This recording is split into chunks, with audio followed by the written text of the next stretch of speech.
다시 한번 예배에 오신 여러분을 주의 이름 환영하고 축복합니다. 오늘은 입이 많이 마르네요. 저는 운동을 굉장히 좋아합니다. 운동하는 사람들 중에 이론이 빠삭하고 실력이 못 따르는 사람들이 있잖아요. 저는 야구 팀도 만들 수 있습니다. 야구 규칙도 엄청 잘 알고요. 농구하면 5,000가지의 작전 중에 한 1,000가지는 아는 것 같습니다. 그런데 저는 공을 10m를 못 던지고요. 날아야 오는 공을 칠 수도 없으며 공을 던졌다 하면 링과 거리가 멉니다. 만약에 이론은 알고 있다고 실력이 있는 건 아니겠죠. 그리스도인이지만 이론만 알고 있고 실력이 없으면 어떻게 되겠습니까? 큰일 납니다. 내가 주를 안다 얘기하고 교회와 성경에 대한 지식이 있으나 믿음이 없는 사람, 또 믿음이 있노라 하고 그 믿음의 근육이 탄탄하지 못해 삶으로 살아내지 못하는 사람, 그런 사람은 죽은 겁니다. 야고보서 2장 26절인데요. 영혼 없는 몸이 죽은 것 같이 행함이 없는 믿음은 죽은 것이니라. 지식은 실행을 통해 몸이 익숙해집니다. 운동선수들 아까 말씀드렸잖아요. 똑같은 동작을 무수히 반복합니다. 그래서 몸이 막 지치고 어려운 그 경기의 최절정의 순간 익숙했던 몸이 자연스럽게 반응하는 것이 운동선수의 실력이 되는 거죠.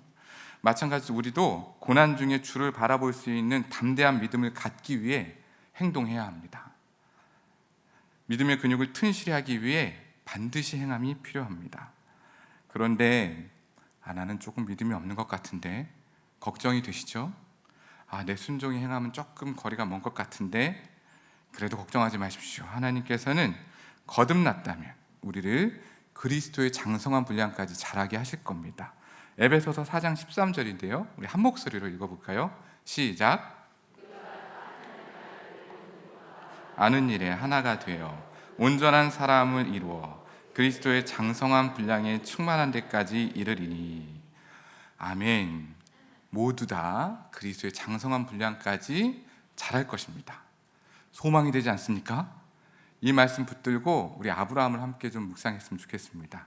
창세기 12장부터 시작된 아브라함의 이야기는 이 아브라함이라는 사람이 어떻게 아브라함으로 그 복의 근원 그리고 믿음의 아버지가 됐는지를 설명하는 일종의 믿음의 스토리입니다.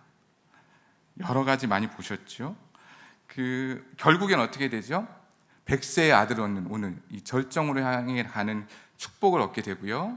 이후에 그 아들마저도 귀히 여기지 않고 하나님께 드릴 수 있는 순종과 믿음의 사람의 이야기로 끝을 맺게 됩니다. 여러분, 그 많은 사건들 하나하나 단계가 있었습니다.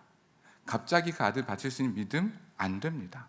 그리고 예수 믿고 거듭났다고 해도 내 믿음의, 내 순종의 행동은 항상 자라게 되어 있습니다. 이만큼에서 이만큼으로, 이만큼에서 더 이만큼으로. 근데 여전히 우리가 가끔 종종 자주 나를 돌이켜 봤더니 첫사랑이 그립다더라, 처음 만났을 때 내 믿음이 좋았다더라, 여전히 과거에 매여 계시면 추억으로 사시는 겁니다. 하지만 믿음은 현재를 사는 거죠. 내 믿음과 그리고 그거에 맞는 행동이 삶을 통해 살아내어질 때 진짜 살아내는 삶이 되는 겁니다. 그래서 그리스도인을 사는 거 쉬운 일 아니겠죠. 믿음이 있다고 그 믿음을 지키고 행함으로 사는 거 쉬운 거 아닙니다. 저는 요즘 그 쉬운 거 아닌 거를 매일 묵상하고 삽니다. 요즘에 믿음 시리즈 하시잖아요, 주일에. 정말 참 내가 믿음이 없구나. 그래서 오늘은 아브라함의 사건을 통해 믿음을 가지고 사는 사람은 어떻게 살아야 할까를 함께 생각해 보겠습니다. 자, 그럼 첫째, 믿음을 가지고 사는 사람 어떻게 살아야 할까요? 첫 번째는 말씀하신 대로 이루시는 하나님을 기억해야 합니다. 말씀하신 대로 이루시는 하나님, 즉 약속을 이루시는, 지키시고 이끌어내시는 하나님을 기억하며 사는 겁니다.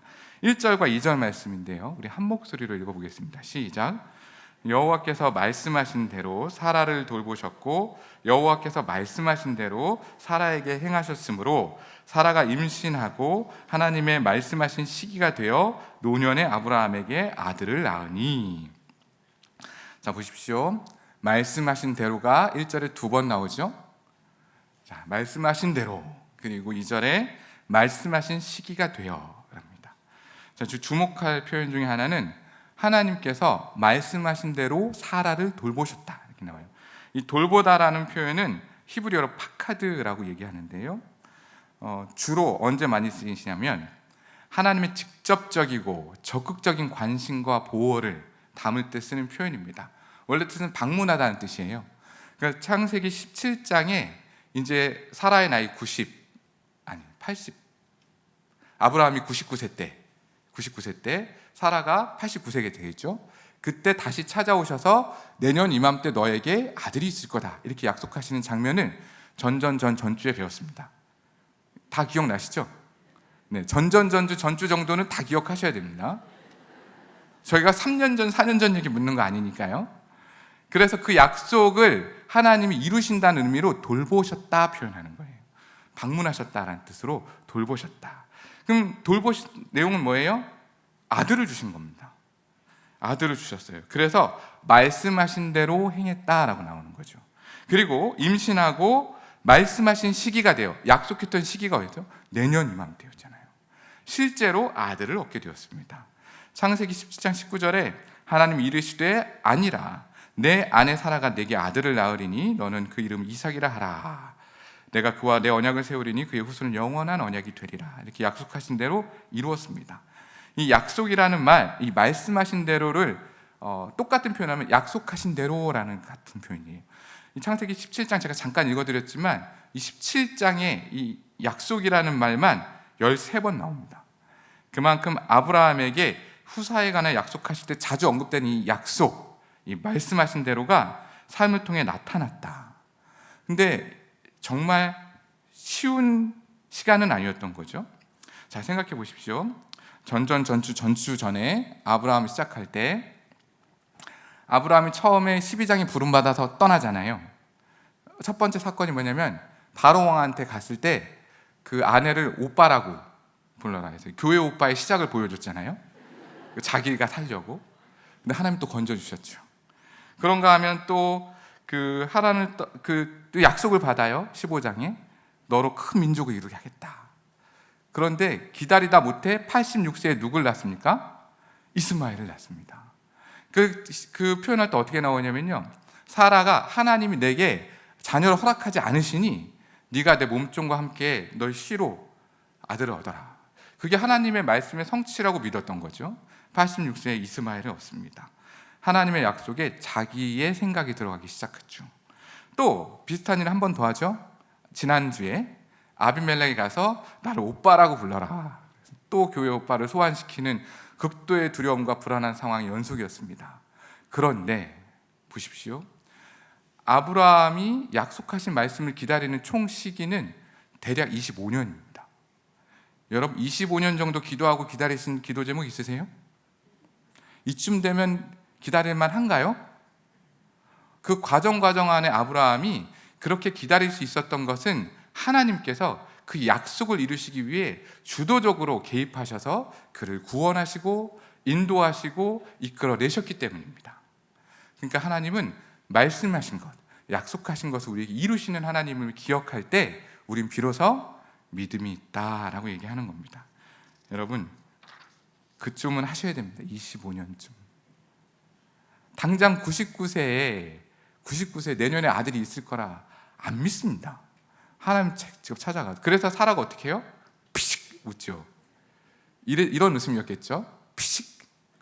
네, 그 웃음은 조금 이따 말씀드리겠습니다. 자, 성도는 어떤 일이 뜻대로 되지 않고 때로는 좌절케 하는 곤경에 처할지라도 하나님께서 반드시 말씀대로 이루시는 하나님임을 믿고 거기에 소망을 두어야 합니다.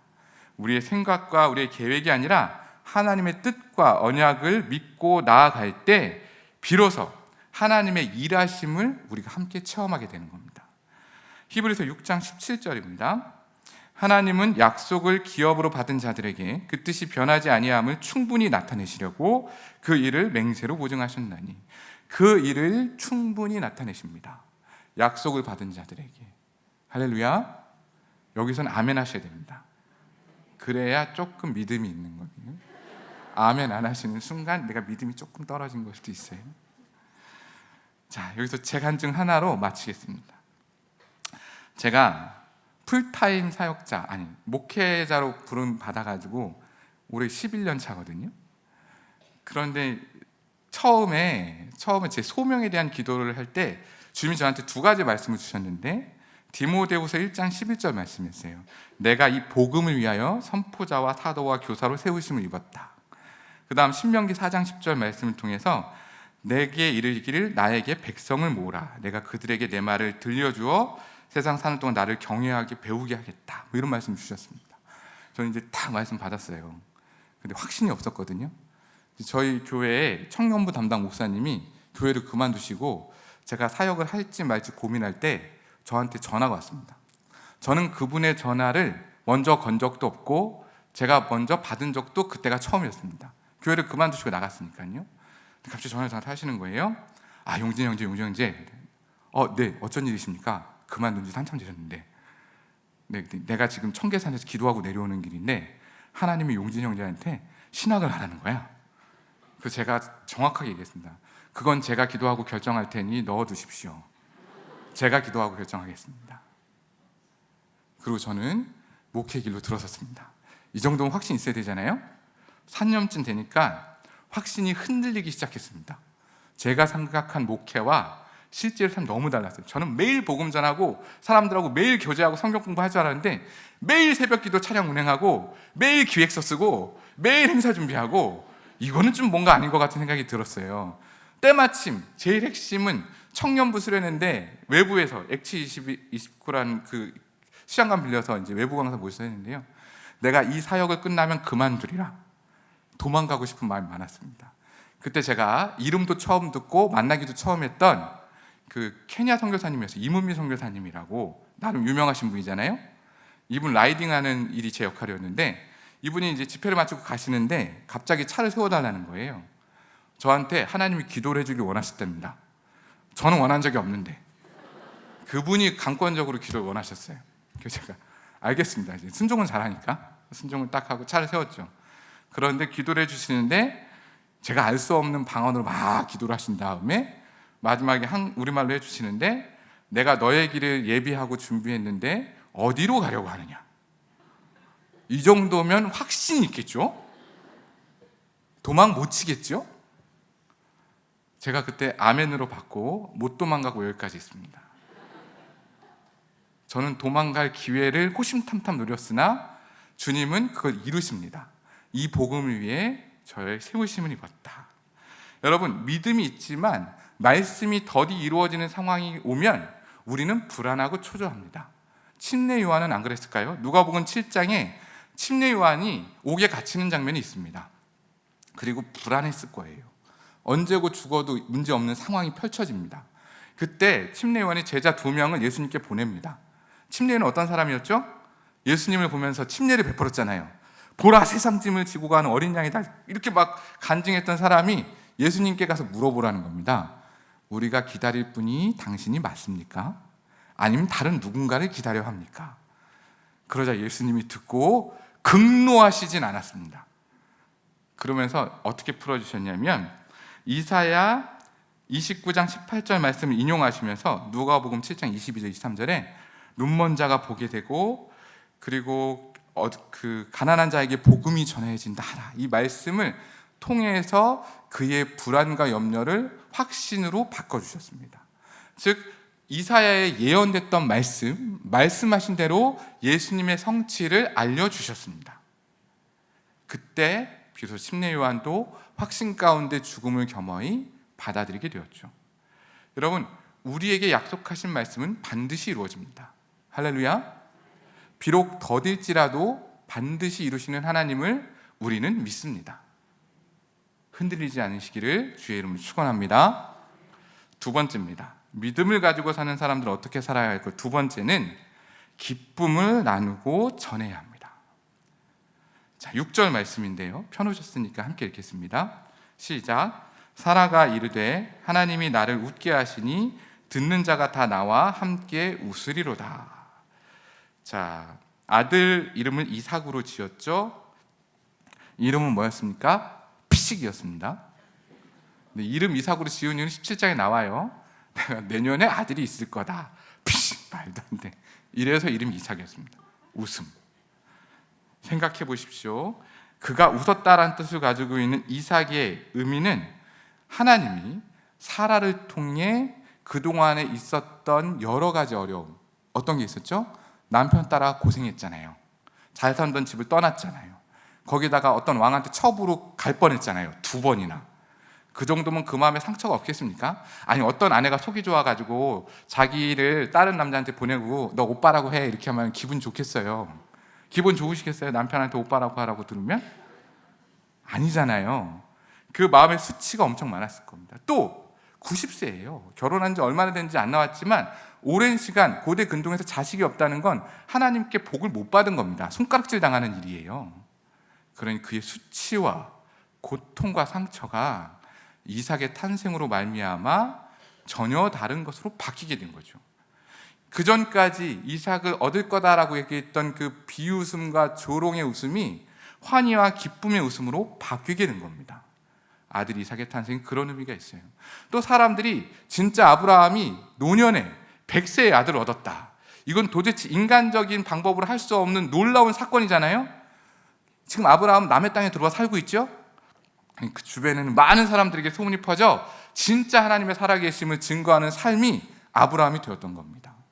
사라의 삶도 그 삶의 연장선이 된 거죠. 여러분, 그것을 이야기하며 사라가 뭐라고 하냐면 나를 웃게 하시니 듣는 자가 다 나와 함께 웃으리로다. 사라의 고통, 이삭의 출생과 함께 모두 보상되었고 이 수치가 기쁨과 감격 웃음으로 변하게 된 이 사건을 자기에게만 멈추는 것이 아니라 다른 사람에게도 전해야 한다. 그래서 잔치도 베풀죠. 이후에. 여러분, 사라의 웃음은 불신이 아닌 확신의 웃음으로 바뀌었으니 하나님의 역사의 이 기쁨의 웃음을 나를 통해 이웃에게도 흘려보낼 수 있는 믿음의 통로, 축복의 통로가 바로 내가 되어야 합니다. 믿으시나요? 여러분, 그 불가능한 현실을 뛰어넘어 하나님의 놀라운 기적이나 기도의 응답을 체험하면 우리가 할 수 있는 최고의 반응 뭔지 아세요? 웃는 겁니다. 제가 이제 보기와 다르게 웃는 상이잖아요. 제가 오해를 많이 받습니다. 왜 웃고 다니냐고 그래가지고 길 가다가 많이 혼났어요. 심지어는 성도들 이렇게 고충을 듣고 있는데 왜 저 목사님 웃고 있냐고. 그래서 웃는 상인데 이렇게 억울한 게 많았는데요. 제가 19살 고3 때입니다. 학교를 너무 열심히 다녔습니다. 주일에 학교를 나오라는 거예요. 우반이라고 도서관에 자리가 있다고. 제가 단호하게 거절했습니다. 저는 교회를 가야 됩니다. 멋있지 않아요? 방학 때 무슨 보충 수업 하잖아요. 저는 크리스마스 성극 준비를 해야 되기 때문에 안 나간다고 했습니다. 갔다 와서 맞을지라도 나는 교회를 사수해야겠다. 이렇게 고등학교 3년을 교회와 집으로만 살았던 제가 대학에 입시를 딱 했어요. 제가 이제 수련회 때 대학 입시 발표가 나는 시간이었습니다. 제가 수련회 때 간절히, 겨울 수련회 때니까요, 간절히 기도할 때 김장 비닐을 뒤집어 쓰고 산속에서 김장 비닐에 이슬이 맺힐 정도로 강력하게 기도했던 한마디는 주님, 제가 대학에 떨어지면 여러 사람이 실족합니다. 내가 교회를 이렇게 열심히 다녔는데 저 형은 맨날, 저 오빠는 맨날 교회에 저렇게 다 주구장창 사는데 대학을 못 붙어봐요. 그럼 여러 사람이 실족합니다. 교회 안 보낼 거예요. 그렇게 강력하게 기도했는데 떨어졌습니다. 실망과 좌절로 추가 모집 시간도 지났어요. 이제 전문대학교 면접 보기 9시간 전이었습니다. 저는 이제 그동안 전문대학교 방사선학과 지원을 했는데 면접 보기 9시간 전, 즉 전날 밤 12시에 집에 전화가 온 겁니다. 제가 지원했던 서울에 있는 대학에서 연락이 왔어요. 저 서울에 있는 대학 나온 사람이에요? 연락이 왔습니다. 왜 이렇게 연락이 안 되냐는 거예요. 추가 합격했다는 겁니다. 제가 40명 모집 중에 38등으로 추가 합격을 했습니다. 굉장히 감동적이죠? 이렇게 힘들고 어려운 극복을 이뤄냈을 때 그 전화를 받고 제가 어땠겠습니까? 웃음이 났습니다. 12시부터 새벽 5시에 새벽 기도 시간인데 웃음을 참지 못해서 제가 뜬 눈으로 지새고 교회까지 3km 되는데 걸어갔습니다. 제가 겨울에 너무 좋아서 수련진도 부르고. 우리가 간절히 소원하고 기도하는 그 고난의 시간을 다 넘겨서 하나님의 응답을 들을 때 이것만큼 기쁜 거 없지요? 그 기쁨에 버금가는 기쁨 다 한 번씩은 있습니다.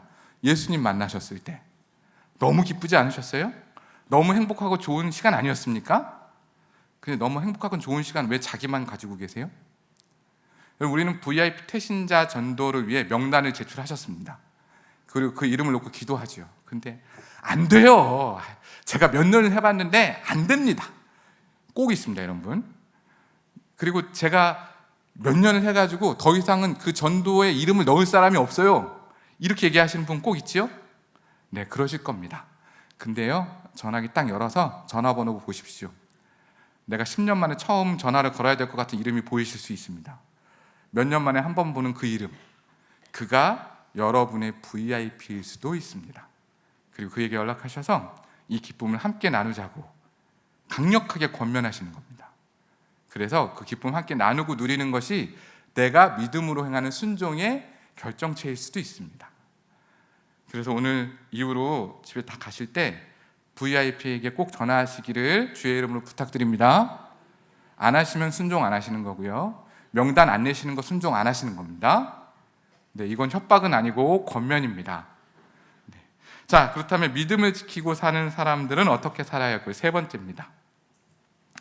세 번째는 말씀하신 대로 순종하는 삶을 살아야 합니다.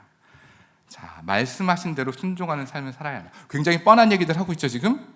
말씀 이루시는 하나님, 기쁨을 전해야 된다. 말씀대로 순종해야 된다.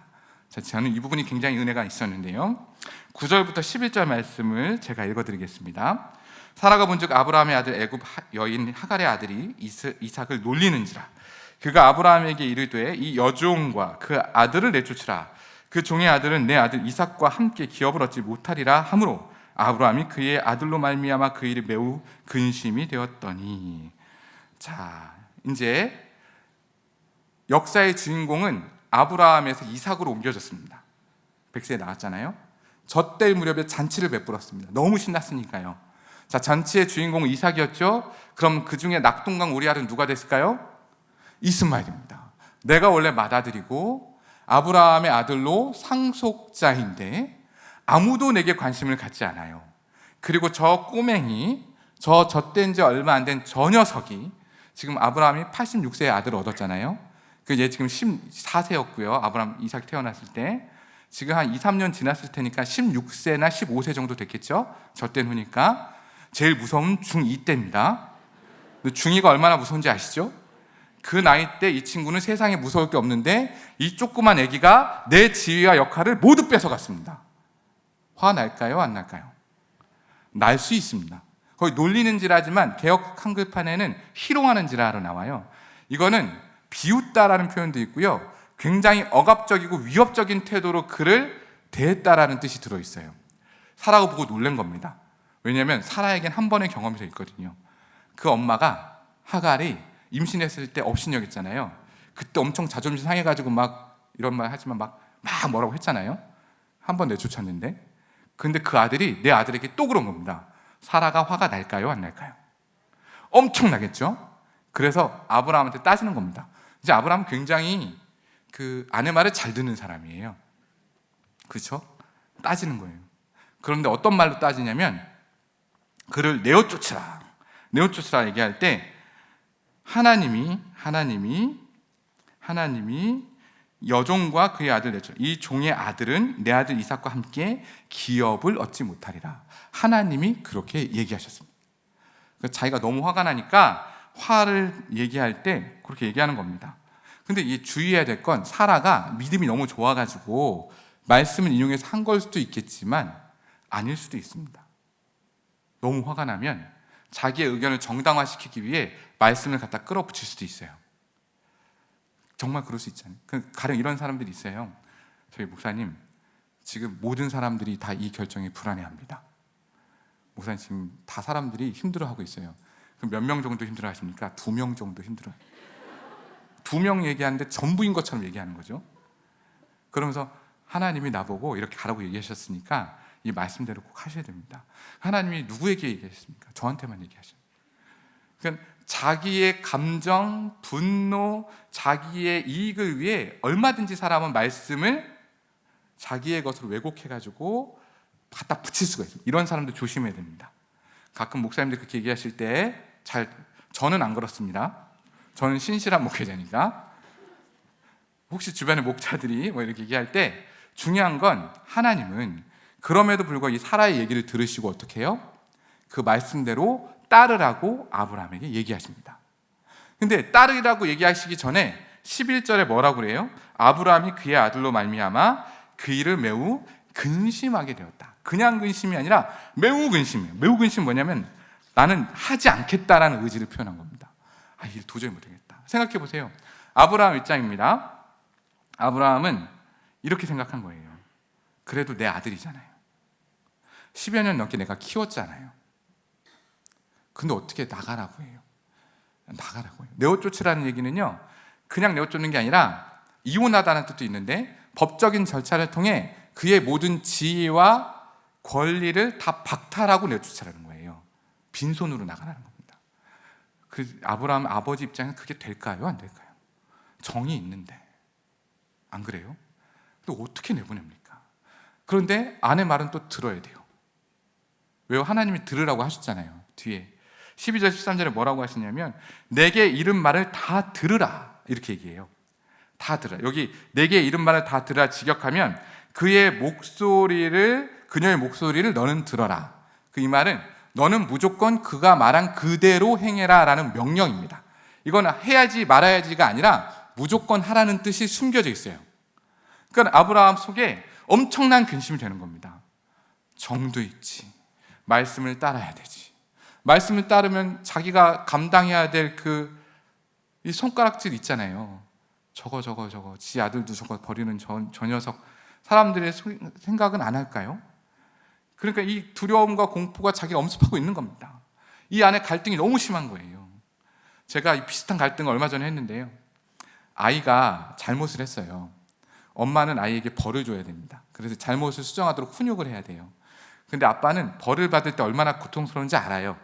그래서 아이에게 가서 엄마 몰래 아이를 풀어줍니다. 그 순간 아빠는 영웅이 되죠. 엄마는 나쁜 사람이 되고 저는 좋은 사람이 되는 겁니다. 그러니까 그 갈등이 엄청 심해요. 당연히 엄마의 그 양육 태도에 맞춰서 같이 벌을 줘야 돼요. 근데 저는 그런 결정을 못 하겠는 거예요. 근데 그 행동의 이면에 잘 생각을 해보니 그 기저에는 내가 좋은 아빠가 되고 싶은 욕구가 있었던 거예요. 좋은 사람으로 남고 싶은 욕구가 있어요. 아브라함이 근심한 것도 이거랑 같을 것 같아요. 좋은 사람, 좋은 아버지이고 싶은 마음이 그 아브라함 내면에 있었겠죠. 그렇죠? 그래서 어떻게 해요? 그래도 아브라함은 우리 배운 순종의 사람이잖아요. 바로 순종하죠. 14절에 어떻게 얘기합니까? 아브라함이 아침에 일찍 일어나. 아브라함은 순종할 때 항상 일찍 일어납니다. 일찍 일어나 떡과 물 한 그릇 부대를 가져다가 하갈의 어깨에 메워주고 그 아이를 데리고 가게 하니 하갈이 나가서 부엘세바 광야에 방해하였다. 물 한 가족 부대는 15리터 정도예요. 그러니까 많지 않은, 제가 당장에 살 수 있는 분량입니다. 광야는요, 그냥 먹을 게 없고 버려지는 곳이에요. 지금 그곳에 당장에 먹을 수밖에 없는 것만 가지고 내어줬습니다. 근데 아브라함이 그런 결정을 하는 게 쉽지 않았겠죠? 아브라함은 그 인색한 사람은 아니었어요. 롯이 위험에 처했을 때 자기가 구하러 가잖아요. 그리고 소돔성을 위해 기도하는 사람이잖아요. 정이 많은 사람이고 능력도 있습니다. 아브라함 부자였거든요.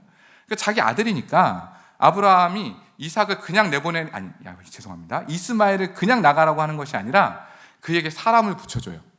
먹을 걸 가지고 짊어지게 한 사람들 붙여주고 돌볼 사람들 그리고 제사를 다 띄워다 줄 수 있습니다. 그런데 아브라함은 그렇게 하지 않고 말씀하신 대로 내어쫓습니다. 두 가지 의미가 숨겨져 있어요. 첫째는 아까 내어쫓다라는 말 안에 권리와 주의를 박탈하라는 뜻이 있다고 했죠. 진짜 그 말대로 말 그대로 순종해서 모든 것의 권리를 다 뺏고 그냥 내어쫓은 순종의 행위일 수도 있고요. 다른 하나는 이 표현이 적절한데요. 돌보지 않는 것으로 돌본다 전해라. 이게 도깨비에 나오는 명대사입니다. 자기 동생 세자를 보호하기 위해서 왕인 형이 돌보지 않으므로 돌봤다는 걸 전해라. 아브라함이 이것과 같은 일을 하고 있는 거예요. 하나님이 약속을 뭐라고 하시면 그도 너의 아들이니 이로 내가 돌보고 큰 민족을 이루게 하겠다. 그러니 아브라함의 생각에 오히려 더 쉬운 건 그에게 많은 재산을 나누고 사람들 띄어서 안전하게 정착할 수 있게 도와줄 수 있어요. 그게 아브라함이 오히려 더 쉬운 선택일 수 있지만 자기의 생각과 기준은 다 내려놓고 하나님이 말씀하신 대로 하나님이 그를 인도하시고 책임지실 것을 기대하고 그를 놓아준 겁니다. 돌보지 않으므로 돌보는 것은 하나님이 하시는 일입니다. 우리의 생각과 우리의 가치관이 오히려 우리의 믿음의 선택에 방해가 될 수 있습니다. 우리가 순종하는 거 내 생각과 기준대로 하는 것이 아니라 하나님의 말씀대로 따르고 순종하는 겁니다. 하나님이 돌보시겠다고, 하나님이 이스마엘로 큰 민족을 이루게 하겠다고, 오늘 읽었던 내용이 그렇잖아요. 눈을 들어 우물을 발견하고 자라게 하셨다. 그러니 아브라함이 할 수 있는, 비록 사람들이 손가락질하는 냉정하고 암묵한, 정말 가혹한 선택을 했을지라도 하나님의 말씀이라면 기꺼이 순종하는 겁니다. 내가 어떻게 보이는 게 중요한 게 아니라 말씀대로 따르는 게 중요한 선택. 그게 진짜 말씀대로 하는 순종이죠. 여러분, 누가복음에 보면 예수님이 그런 얘기해요. 9장에 예수님을 따르겠다고 한 청년이 지금 따르라 예수님 얘기하니까 지금 저희 아버지가 돌아가셨는데 장례를 치르고 오겠습니다. 그러니까 너의 죽은 자들로 장례를 치르게 하고 너는 나를 따르라. 그러자 또 다른 청년이 날 따르겠습니다. 그러니까 그래 그럼 따라라, 지금 따라라 하니까 그래도 가족과 작별 인사를 좀 하고 오겠습니다. 손에 쟁기를 쥐고 뒤돌아보는 자는 하얀 날에 합당하지 않겠다. 이거 얼마나 가혹하고 매정한 선택입니까? 너무한 것 같지 않아요? 그런데 하나님이 이렇게 너무할 것 같은 순종을 우리에게 요구하실 수 있습니다.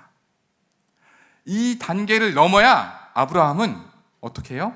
비로소 그의 아들을 기꺼이 하나님의 말씀대로 제물로 드리는 결단을, 그 믿음의 선택을 할 수 있는 사람이 되는 거죠. 아까도 말씀드렸죠. 믿음은 간번에 이루어지는 게 아닙니다. 단계별로 성장하는 거죠.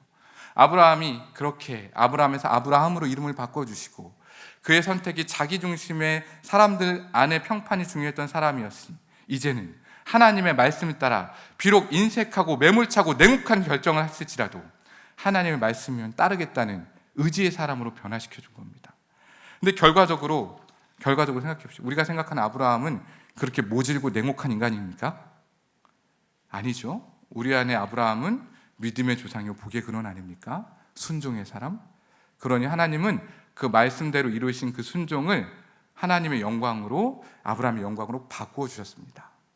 우리는 하나님의 뜻을 모르지만 말씀대로 순종할 때 그 믿음이 온전해지고 하나님이 그의 온전한 믿음을 하나님의 영광으로, 하나님의 일하심에 동참하는 귀한 일로 바꾸어 주실 것입니다.